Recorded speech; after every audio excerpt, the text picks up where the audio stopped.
나성하님께 성도 여러분 안녕하세요. 6월 16일 오늘의 말씀은 신명기 31장 19절에서 23절입니다.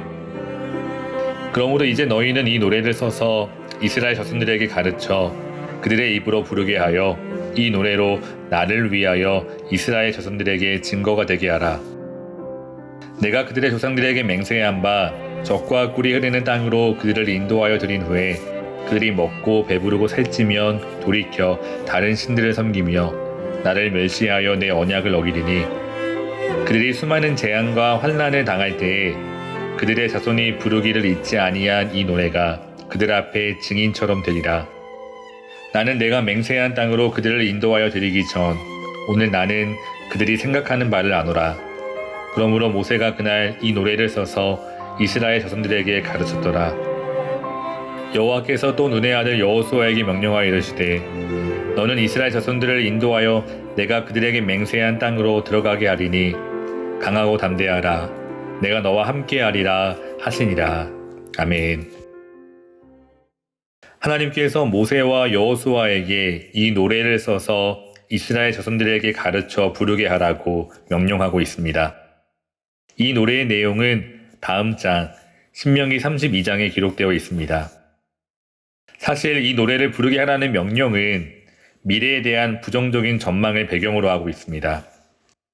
19절 말씀을 보시면 그러므로 나는 접속사로 시작됩니다. 오늘 말씀은 어제 말씀과 연결되어 있는데요. 어제 생명의 삶 큐티 본문을 다시 보시면 16절은 이렇게 기록되어 있습니다.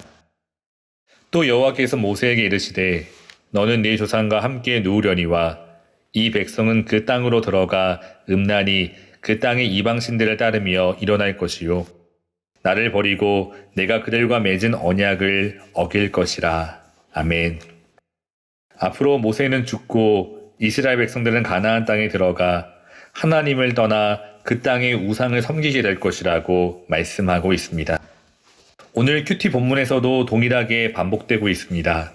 20절 말씀을 보시면 이스라엘 백성들은 가나안 땅에 들어가 먹고 배부르고 살찌면 하나님을 망각하게 될 것입니다. 하나님을 잊어버린 채 다른 우상을 섬기며 하나님과의 언약을 깨트릴 것입니다. 그래서 하나님께서는 이스라엘 백성을 향해 수많은 재앙과 환난을 내릴 수밖에 없습니다. 그 재앙과 환난 속에서 32장에 기록되어 있는 이 노래가 왜 그들이 하나님 앞에 징계를 받는지 설명해 줄 것입니다. 비록 오늘 읽지는 않았지만 모세도 이스라엘의 패역함을 지적하며 암울한 미래를 예고하고 있습니다. 27절을 보시면 내가 너희의 반역함과 목이 곧은 것을 아나니 오늘 내가 살아서 너희와 함께 있어도 너희가 여호와를 거역하였거든 하물며 내가 죽은 후의 일이랴. 아멘. 모세가 살아있을 때에도 이스라엘 백성은 수없이 하나님을 거역했습니다. 하나님을 원망하고 또 불평했습니다. 그런데 만약 모세가 없을 때에는 오죽하겠습니까? 불보듯 뻔합니다. 이처럼 이스라엘의 미래는 그저 어둡기만 합니다. 그런데 이와 같은 부정적인 전망 속에 오늘 주목하고자 하는 바는 하나님께서 여호수아에게 주시는 명령입니다. 23절을 제가 읽어보겠습니다. 여호와께서 또 눈의 아들 여호수아에게 명령하여 이르시되 너는 이스라엘 자손들을 인도하여 내가 그들에게 맹세한 땅으로 들어가게 하리니 강하고 담대하라. 내가 너와 함께하리라 하시니라. 아멘. 하나님께서 여호수아를 향해 강하고 담대하라고 명령하십니다. 강하고 담대하여 이 백성을 이끌고 약속의 땅으로 들어가라고 말씀하고 계십니다. 그러나 우리가 이미 살펴본 바와 같이 여호수아에게 말씀하신 이 구절 앞과 뒤에는 부정적인 전망이 기록되어 있습니다. 암울하기만 합니다. 그런데 갑자기 23절에서 하나님께서는 여호수아를 향해 강하고 담대하라고 말씀하십니다. 이 백성을 이끌고 가나안 땅으로 들어가라고 말씀하십니다. 성도 여러분, 하나님의 명령을 받는 여호수아의 마음은 과연 어땠을까요? 만약 제가 여호수아의 입장이라면 불만 아닌 불만이 일어날 것 같습니다. 만약 이스라엘 백성들이 가나안 땅에 들어가 모든 민족을 정복한 뒤 진심으로 하나님을 사랑하고 날마다 하나님을 찬송한다면 비록 힘들지만 맡겨진 사명 기꺼이 감당할 수 있을 것 같습니다. 이스라엘 모든 사람들이 하나님의 긍휼하심과 자비하심을 따라 서로 사랑하고 그리고 공평과 정의로운 세상이 이루어진다면 기꺼이 순종하겠습니다. 하지만 오늘 말씀을 보시면 그 전망은 반대입니다. 이스라엘 백성은 가나안 땅에 들어간 후 먹고 배부르고 살찌면 하나님을 배반할 것입니다. 하나님을 버리고 각종 우상을 섬기며 음행을 행할 것입니다. 그래서 하나님께서는 그 백성을 향해 수많은 재앙과 환난을 내리실 것입니다. 그런 부정적인 예언의 말씀을 들으며 하나님, 제가 꼭 이스라엘 백성을 가나안 땅으로 인도해야겠습니까? 저는 어쩌면 이렇게 하나님께 항의 아닌 항의를 할지도 모르겠습니다. 하지만 오늘 말씀을 묵상하며 다시 한번 사명에 대해서 생각해 보았습니다. 성도 여러분, 사명이 무엇인가요? 사명은 분명 하나님께서 우리에게 맡기신 것입니다. 지금 여호수아에게도 하나님께서 사명을 부여하고 있습니다. 여호수아의 사명은 이스라엘 백성을 인도하여 약속의 땅 가나안으로 들어가는 것입니다. 결코 쉬운 일은 아닙니다.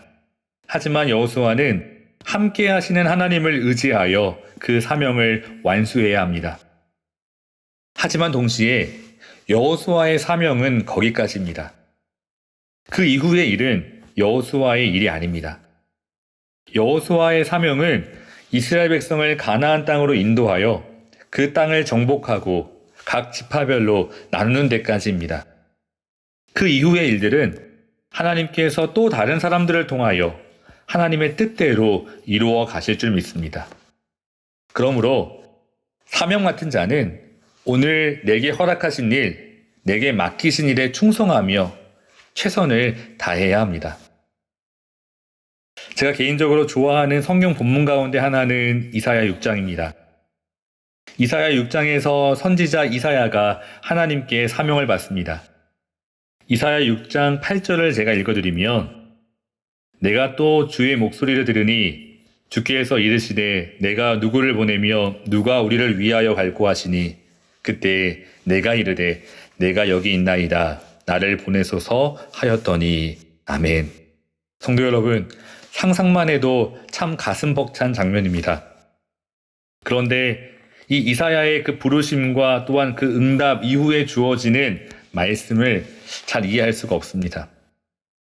이어지는 6장 9절 10절 말씀을 보시면 여호와께서 이르시되 가서 이 백성에게 이르기를 너희가 듣기는 들어도 깨닫지 못할 것이요 보기는 보아도 알지 못하리라 하여 이 백성의 마음을 둔하게 하며 그들의 귀가 막히고 그들의 눈이 감기게 하라 염려하건대 그들이 눈으로 보고 귀로 듣고 마음으로 깨닫고 다시 돌아와 고침을 받을까 하노라 하시기로. 아멘. 하나님께서 이스라엘 백성의 마음을 둔하게 하며 그들의 귀를 막고 또한 그들의 눈을 감기게 할 것이라고 말씀하십니다. 그럼 질문이 생깁니다. 왜 하나님께서 이사야 선지자를 보내시는 건가요? 어떤 사역의 열매도 거둘 수 없는데 꼭 그렇게 하셔야 했는지 사실 잘 이해가 되지 않습니다. 하지만 사명 맡은 자는 오직 맡은 일에 순종할 뿐입니다. 하나님의 선하심을 신뢰하며 열매에 대한 인간적인 기대도 또한 보람도 다 내려놓고 그저 주어진 일에 최선을 다해야 하는 것입니다. 성도 여러분, 오늘 우리도 마찬가지입니다. 사람들은 이 세상 속에서 여러 가지 많은 부정적인 전망들을 쏟아놓습니다. 전혀 근거 없는 말은 아닌 것 같습니다. 하지만 설령 그렇다고 해도 이 땅의 교회와 또한 세상에 대한 암울한 전망 속에 그저 주저앉아 있을 수는 없습니다. 우리 각자에게는 분명 하나님께서 부여하신 사명이 있습니다. 우리는 그 사명을 따라 그 부르심을 따라 끝까지 순종해야 합니다. 하나님의 선하심을 신뢰하며 하나님의 주권을 인정하며 오늘 내게 맡기신 일, 그 사명에 충성하는 저희 모두가 될 수 있기를 주님의 이름으로 축원합니다. 함께 기도하겠습니다.